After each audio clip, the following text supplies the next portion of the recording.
Hey guys, cool blind way back. I'm Rick. I'm Maggie. And we are back with Haikyuu. Last time on Haikyuu, Daichi does not have a concussion. Thank goodness. Is missing a tooth. It's only going to make him more intimidating and scare the other teams into submission. Maybe they numb half his mouth and so he can't really talk that well, but he's still playing. We saw Tadashi do the float serve. He'd just be drooling the whole time. Oh, that guy's crazy. Stay away from him. But yeah, Tadashi did the float serve.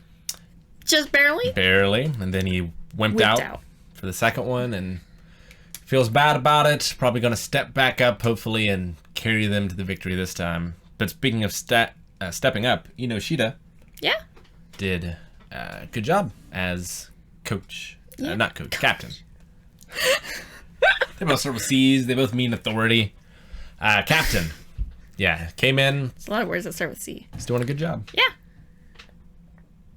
He's not quite as talented as Daichi as a player, but he seemed to be just fine as a leader. Mm-hmm. And that's what they need right now for this match, which they're behind in the second set. Yeah, they're feeling the pinch. So we got to catch back up. 18-14. Anything else? No. All right. I'm worried about Alva Josai and their crazy guy. Let's see what happens.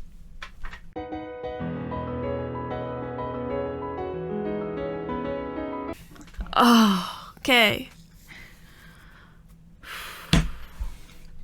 Go on to fight another day. Yeah, thank goodness. Either Date Tech or Seijo. Whew. Well. It's gonna be Seijo, right? It's gonna be Seijo. I want to have another fight against Date Tech, but it's gonna be Seijo. You're probably right.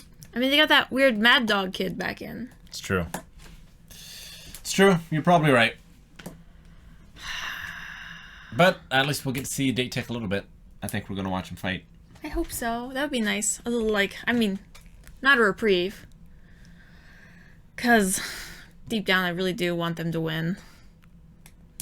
But, I don't know. That captain from Abajosai, Oikawa? Oikawa, he's the only one that, he's such a little bitch. He's a great heel. I hate him. He's such a little jerk. I don't know. He's so good and everything. I want him to beat Shiro Torizawa, but I don't know. He just he fights with some sort of a dirty edge. I don't know. No, he's just like the maestro of his team. Yeah, but then he starts trying to pull everybody else's strings too. He sounds like I don't know. I mean, Shida. He bugs me. He does that too, where he was pretending to be really nervous, so that Tadashi wasn't team. Nervous. Oh, you mean the other side? Yeah, Oikawa, he's definitely working our setter. The main character. The guy's name. Kageyama. He's always trying to work up Kageyama, call him Great King and crap like that. Sure. But Hinata does that too. It's different when you're trying to mess with the other team. Yeah. In that slow, poisonous way. I mean, it's different when it's just Tanaka from the back row just Rah! That's different. That's more honorable somehow. Or him just giving them the stink eye or whatever the heck he does. But the way Oikawa is just mention this, mention that. It's just ugh. He annoys me. I don't know. I mean, he's had to work hard to get to where he is. Because he doesn't have the natural talent that Kageyama does. So, I don't know. I think I like him. I mean, I like him, but I don't always like the way he plays. You can be... But we haven't even seen him play in forever. Yeah. The last time we saw him was when Kageyama went to go and like talk to him, yeah, spy on him or whatever. You refused to like help him or whatever. But like the last thing we saw him do was basically bring in this crazy bad dog character that apparently doesn't work with anybody else on the team. He's like, that just seems like, oh, like, here's my nuclear weapon. Well, he was on the team before. Yeah, and there's a reason why he didn't stay on the team. He doesn't play well with others. I just feel like Oikawa was not necessarily... I mean, he's playing to win, but at what cost? It feels like he's having to make up for like the whatever lack of talent or whatever. He's having to make dangerous deals with terrible people in order to like win. We don't know anything about that guy though. He just seems like an asshole. You're judging. You don't even know. There's a reason why he was not. He was like Nishinoya was kicked off the team. No, they were like on a short probation thing. Yeah, which is the same thing Mad Dog was. For like a whole year? I don't know. Mad Dog just straight up like punched a dude or something. We don't know. We don't know what he did. Broke a freaking broom over his leg. We don't know what he did. You're judging. Okay, I'm judging. If I'm right, be like, oh, you're judging. All right. Well, as far as this episode goes. It was good seeing Daichi, like, getting back there, but realizing that they were fine. And, to be honest, I feel like he would have broken the flow. I feel like he would have said that regardless, because that's kind of what Inoshita needed to hear. I think that's part of it, but I think, too, it's just good to see that Daichi, like, he can feel good about there being someone to take his place, you know? Yeah. Of, like, I've left them in a good place. And they'll be fine as I move on with my life. Yeah.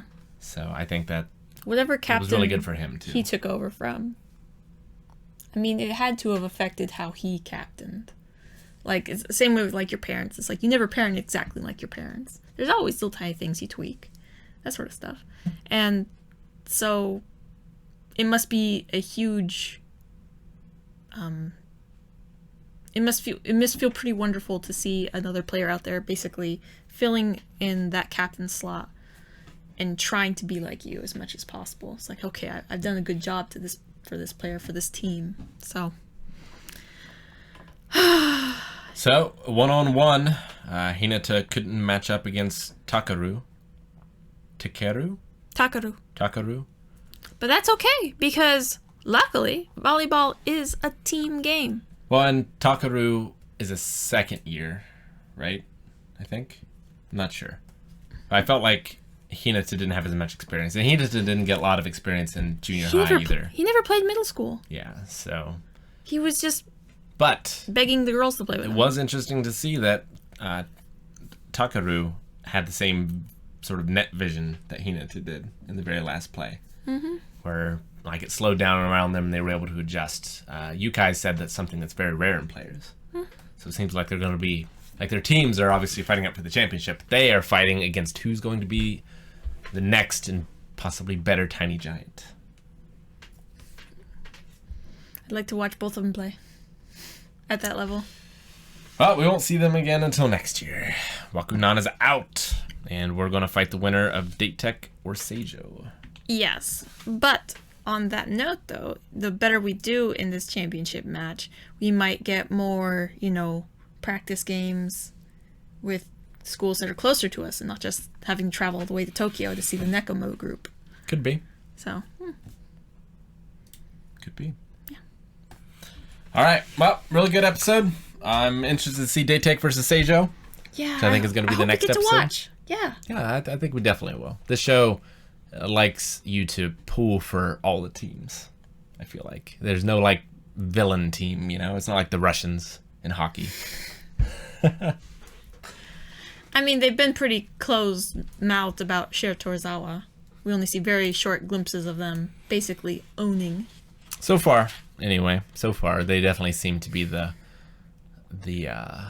colossus to topple. Mm-hmm. But I'm sure we'll fall in love with them too once we get to know them a little better. All right, well, let's get on to the next one. See how this next match resolves. Okay. You can see the next reaction right now over at patreon.com/blindwave, full length there too. We're watching this over on Netflix, so that's the best way to sync it up, but sync it up to whatever footage you have. Also check out twitch.tv/blindwave, where we stream video games.